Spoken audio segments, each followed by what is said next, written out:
The NFL Combine is officially done, which means more mock drafts. My name is Tyler, here with my brother Ryan, and we are doing a live New England Patriots mock draft. And what do I mean by that? We will be going into PFF and then taking the selections live. So be sure to leave a comment. Let us know what you think of our selections. And while you're at it, leave a comment as always. Subscribe to the Tracy Take and also tackle that bell to get notified when new videos come out. Ryan, let's pull up PFF here. Let's So do it. we are doing this live, as I said, so we're going to be debating all these picks here. As we can see, Cam Ward off the board first overall, then Travis Hunter to the Browns, Abdul Carter to the Giants, which I think is probably not realistic. But so that means Shador Sanders is still on the board. We're not going to be doing trades here, but I do think, Ryan, that this would be a very big trade back spot here. Yeah, well, I don't think the Patriots did actually trade with the Jets. We have the Raiders, the Jets. I think the Saints are a sneaky quarterback team there, and so I think it's interesting just to kind of see what those opportunities like would look like to move back. But here, I think the Patriots are kind of in a tough spot just because I don't think like in this if they don't have any trade partners or like the trades are not worth it. I just think that they kind of get stuck in a crappy situation here where they have to pick at the top of a tier of players instead of getting good value. Where Yeah. if like a Abdul Carter or Travis Hunter would have fallen to them. So it is interesting, but I think you immediately go to what are the needs in this tier. You have Tet McMillan who could come in and be that outside wide receiver. I like Tet McMillan. I don't love Tet McMillan, especially too with the rise of Jaden Higgins. I feel like you could snag him at the top of the second round. But Yeah. Mason Graham, I feel like is slightly redundant with Christian Barmore. That's up in the question. Ashton Genty, I don't like the value of running backs at this point. So, long story short, I think I'm just going to go with Tet McMillan. I think he is in this tier of player. He best fills a need for the Patriots, and I think him and Drake May would do really well together. 2024 was not the best season for him, but if you look at 2023, he had a really good year. And so I feel like he could be a really good weapon there for Drake May. So I agree with everything you said, but my one thing though too for your reason for not selecting Mason Graham though is Christian Barmore. Like, I really hope he's getting better and he's healthy, but he does have those yeah, blood clots. You don't know where he's going to be, and sorry, like you don't know what might happen. But I guess that's life in general. But yeah, I think though too, I think Mason Graham, even if you put him next to Christian Barmore, I think would be an absolutely nasty duo. I think yeah. that's still on the defensive interior, and so I think Mason Graham would also make sense there as well. And so here, though, I think for your Patriots, looks like you want to go offensive lineman. Yeah, tackle I think is an interesting option. You could also go defensive interior. This could be a good spot. Maybe get an edge rusher that's also a need. And so I like there are a few guys I think that I'm interested in. Ariante Ursary is interesting. I think that would be one uh, that would be maybe a little bit of a reach. You could go Tyreek Williams. That would really help. He would pair up really well with Christian Barmore, I believe, because I think Tyreek Williams could line up kind of in that like one technique or in that A gap and be more like the double team guy. And I think Mike Vrabel is going to go with more of a four down lineman's setup rather than the Mhm. Patriots traditional 3-4. So Tyreek Williams there, I think would be interesting. You could go get Braden Swinson. I'm a big fan of him. JT Tuimoloau, Jack Sawyer, a lot of guys. So I don't know. What do you think the Patriots should do in a situation like this? Offensive line.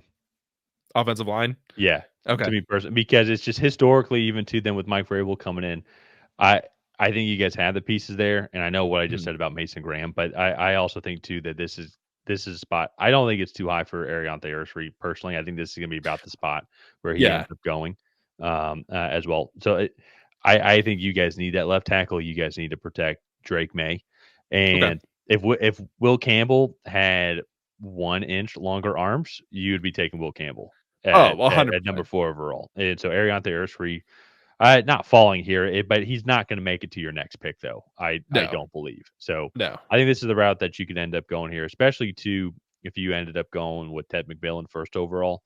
just double dip offensive side of the ball, and you got a new shiny toy for Drake May to throw to, and you got a new shiny, I guess, insurance policy to protect the Patriots' new shiny toy Yeah, and yeah. Drake May. So that's what I'm Okay. thinking.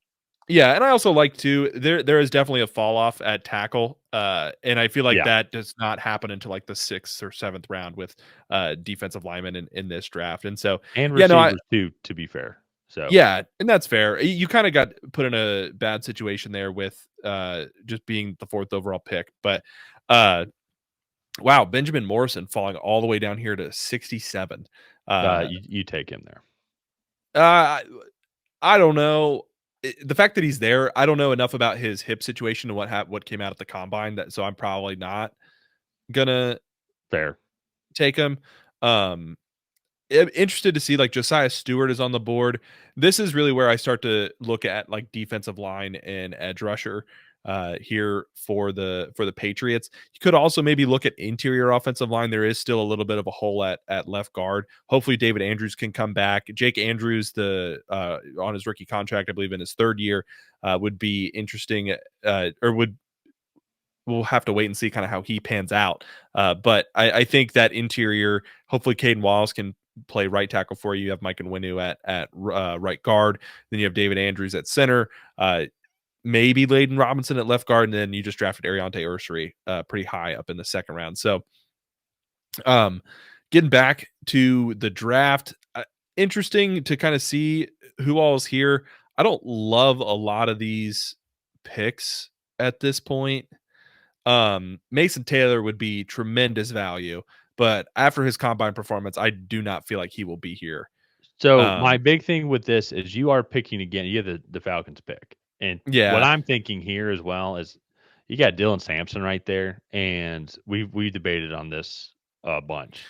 But it's like as of right now, your running back room is Ramondre Stevenson, who when he hangs onto the ball is I think above average running back, but also too I think he's got a team friendly deal with an out as well after this season, and then Antonio Gibson and maybe I'm just going full like we're going full board offense as well. I think Mike yeah, Vrabel's last draft with Tennessee was all offensive player, so maybe he just wants to keep that trend going. And so I think that could be a route here. But to your point though, is you guys are picking again at 77, and then you got 105, which to your point is kind of where it seems like that next wave of like good value offensive line, defensive linemen are going to be there. My only other thought would be if you'd want to go Josiah Stewart and get an edge rusher there. yeah. I don't love Josiah Stewart's size, especially you are drafting a pass rushing specialist in Josiah Stewart. He is a 3rd Oh, down that's player only. yeah. And I don't feel like that is going to be the best fit there. I like Dylan Sampson. I, I honestly would rather go Travion Henderson and be your 3rd down back there. Um, I still Mason Taylor is appealing. I just don't think he'll be here at this point in real life. So I'm hesitant to make that pick. He might. It's just 69. I mean, you go and think about it. Like if you go look at some of the other tight ends that might have been taken there, it's Okay. um, I think there's a good value. Okay. Assuming that Well, you Austin convinced Hooper me. walks.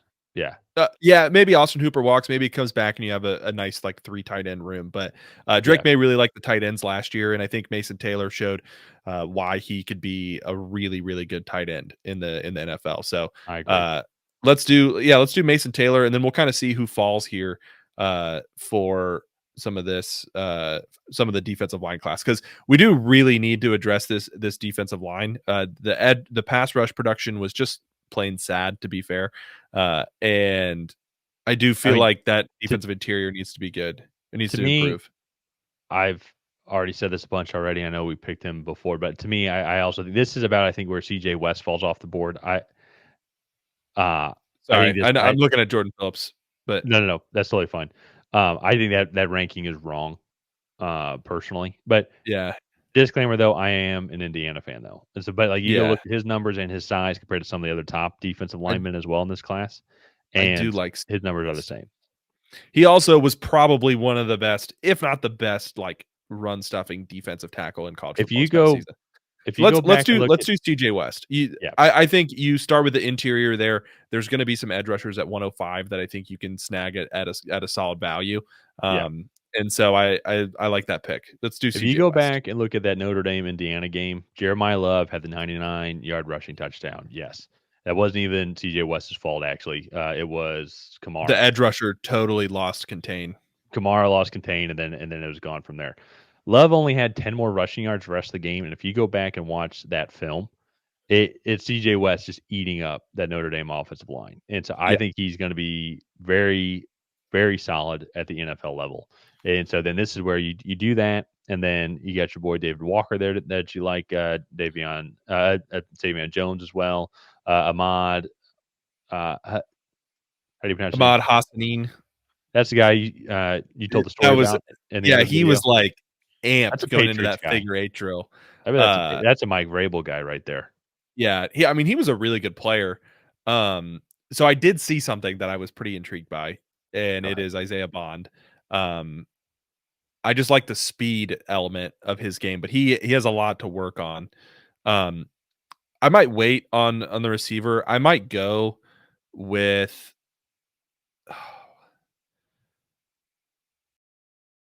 I don't know. Antoine Powell Ryland, I like a lot. Go with Ahmad. Ahmad Hassanin, Yeah. What's his what's his size? Is he more of a traditional? That's a more traditional defensive end. If you guys are Yeah, switching to a 4-3, you guys are going to need that because as of right now, we looking have at your Keon White guys, yeah, but who then can you be don't have that. anybody else. And then at the same Yeah, time, too, Daniel Equali. Equale is a free agent. Okay. So All right. maybe Let's maybe do yeah, let's do maybe bring somebody in, but still, I think that good depth piece yeah. there. I also think too we could double dip in like Yeah. that 219 range. So let's get Ahmed Hassanin here, and then that addresses addresses that defensive interior there. I did see Isaiah Bond went off the board shortly thereafter. That would have been fun. However, you do already have Pop, who is like that, like 5'10, like 180-pound receiver. So I think that's going to be interesting there. And then again, like guys like Arian Smith are going to fall down the board for the Patriots Yeah. to maybe take advantage of I still there think just later in the even draft. actually better guys like go get Torrey Horton or well, he's more just a pure X, but like a Caden Yeah, Prater guy or Jimmy Horn, some other guys yeah. I think that could be it is funny just keep seeing Ty Felton there. Like I don't think Yeah. he's No, he is going in that like yeah. mid day 2 tier. Damian Martinez and like Khalil Mullings are interesting running back options because I do think like you do need to continue to invest in that running back room. I do like the Penn State running backs. I know Nick Singleton's they're coming back though. oh he is. Oh, Yeah, okay. he's Maybe coming back. they went back. I know they were in here at one point. Um I don't know. The Patriots, like they've addressed all their major needs. You have wide receiver, tackle, tight end, defensive line, edge. You could go and get maybe another linebacker. I think that would be interesting there because Mike Vrabel has tended to lean towards like smaller guys. Uh, so I say that Danny Stutzman was like the first one to cross my mind. Well, yeah, Uh, that was my thought too as well. Kobe yeah, well, King, I he's a think huge dude. He's like 6'5", 240. Yeah, oh, I'm bigger than that. Kobe King, I think, is one 6'1", six 250. yeah. Had Hmm. had that big speed there, and so a lot of different routes I think you guys could go. I do like once again addressing the offensive line here, though. Yeah. Again, seeing Let's who else can be see. available there. Um, I do like Seth, Seth McLaughlin as well. so you have David Andrews coming back, then you have Jake Andrews kind of waiting in the wings. Ben Powers was signed to like a like a earned rights contract or whatever. So like you have three centers already going into camp. Yeah, Um, Connor Colby might be interesting there. Where did he play most of his snaps? Right guard. You could flip to left at that point. Um, Jonah Monheim. Let's do Connor Colby. Just okay. address that interior there. Uh and then I mean from there the Patriots are I'm going to go speed this up a little bit just to get it going, but I mean you've already addressed so many needs that like this team needs. And so uh Yeah, I mean, I don't know. You're just kind of in best player available point I think now right at now. this point, let's see what running backs are available here at this point because I think there Yeah. is this running back room so deep as well. Oh, there's only 4 left. Oh, interesting.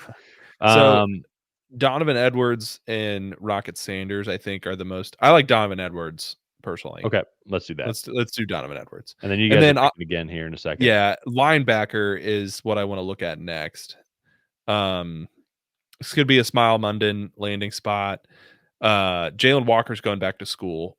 Uh,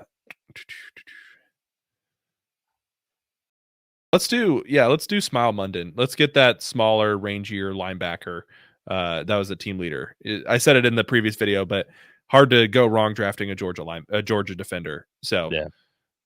I I like that fit, and I think that really kind of rounds out this defense. The only I thing that we didn't really address was secondary. However, with that being said, I'm a big proponent of the Patriots going out yeah. and Hey, I will signing say a too, it corner does look free like safety. Jalen Walker is actually going to the draft. Oh, Does he look is. like I thought I read that he was going to um going back to Indiana like a couple weeks ago, but could have been January wrong. article saying he's declared. So, Okay. could be a good late value add Okay. later on. Um But last pick of the draft for you guys. Who you taking? yeah. Uh let's do I don't know. I will say what receivers are available here? Oh yeah, this could be a You want to do Kyron Lacy, no. He drives Corey fast, but Brooks? uh Arian Smith is the one that I think is interesting. Elijah Badger was pretty fast at the combine. I'm really looking for speed at this point. Corey Brooks was fast, or No, am he I didn't mixing up? run. He didn't run. No. Um uh what's Elijah Badger? 6'1", 192. We can do Ja'Cory Brooks. We haven't done Ja'Cory Brooks. I really like him from Louisville. He was a 5-star recruit, came from Alabama. I think he could play a specific role in a Josh McDaniels offense. So Yeah, I like that fit there. And he has decent long speed. He's just not super explosive, and he struggles with physicality just because he's so thin. But we can do yeah, Ja'Cory Brooks as like a developmental guy here, just to kind of wrap things up. But perfect. that is this Patriots live mock draft. So all in all, I think we went Tet McMillan, 4th overall, Ariante Ursery at 38. We got a steal here with Mason Taylor at 69. I don't think he makes it there in reality, but the fact that I think he'll go back into the second maybe. So we'll see CJ West at 77 to help solidify that interior. Ahmed Hassanin, the edge rusher from Boise State, to go across from Keon White, I think is another powerful edge rusher, very good like speed to power and explosive, and I like his intensity. Connor Colby, Donovan Edwards, Smile Munden, and Ja'Cory Brooks round out day 3 there for the Patriots. So all in all, I think this is definitely the like somewhat meat and potatoes draft that the Patriots need. They need the offensive linemen, they need the edge rushers, the defensive linemen, the power running backs, and so I think that's going to be what this Patriots draft mostly is. Even though you look like it's sandwiched all by 2 wide receivers, Ja'Cory Brooks and Ted McMillan. Yeah. Nope. I'm with you there. You guys got the moves. I trust Mike Vrabel. You guys got the money and free agency as well to really set your guys up Yeah, for success. yeah. So let's go ahead. Let's wrap up this video here. If you guys have not already, please go ahead and like and subscribe. That is the best way to help out the channel. While you're down there, leave a comment on what you thought of this live 7-round mock draft. Did you love it? Did you hate it? What would you have done differently? And on that, we'll see you guys next time.